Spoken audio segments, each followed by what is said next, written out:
L'Union pour la République, toujours fidèle à sa traditionnelle rencontre mensuelle.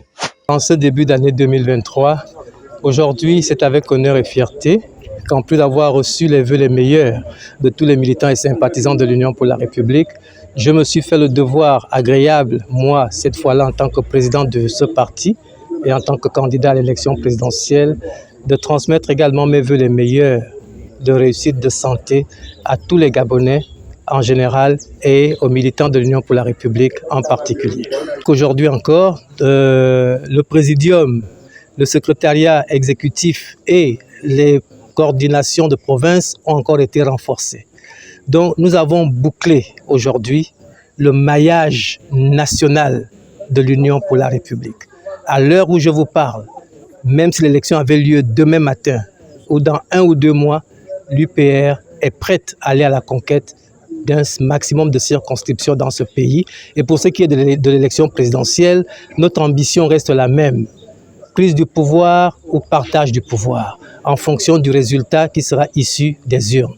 Au cours de la rencontre avec ses militants, Gervais Onyan s'est dit favorable à répondre à la concertation annoncée par le chef de l'État lors de son adresse à la nation le 31 décembre 2022. Nous nous sommes déjà réunis à cet effet et conformément à la ligne politique de notre parti qui place au-dessus de tout la foi en Dieu, l'amour du Gabon et le respect des institutions, nous nous devons, à l'initiative du président de la République, qui est la clé de voûte de toutes les institutions, de répondre favorablement à toute concertation de la classe politique gabonaise, dès lors que cela, à mes yeux, je pense, peut poser les jalons d'une élection apaisée, transparente et crédible en République gabonaise.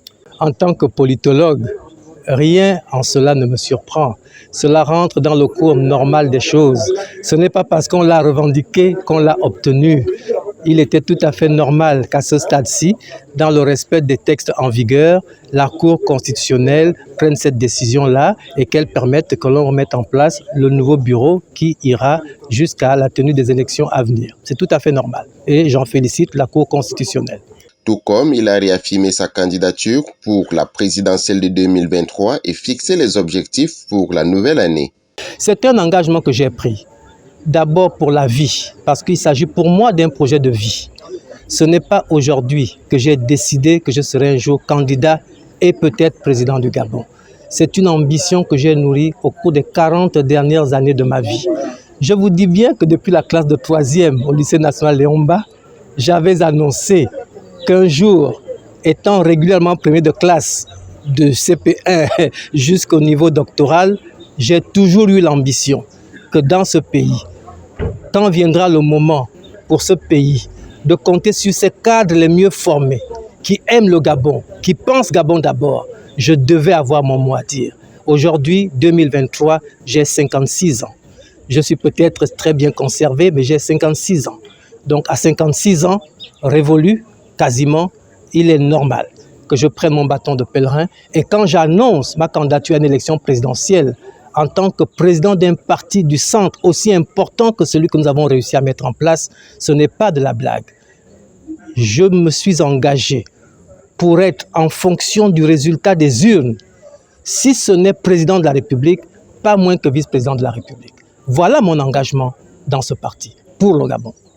20 debout, les militants venus nombreux comme à l'accoutumée ont à l'unanimité ce 6 janvier 2023 à leur siège souhaité les vœux les meilleurs à l'ensemble du présidium de leur parti.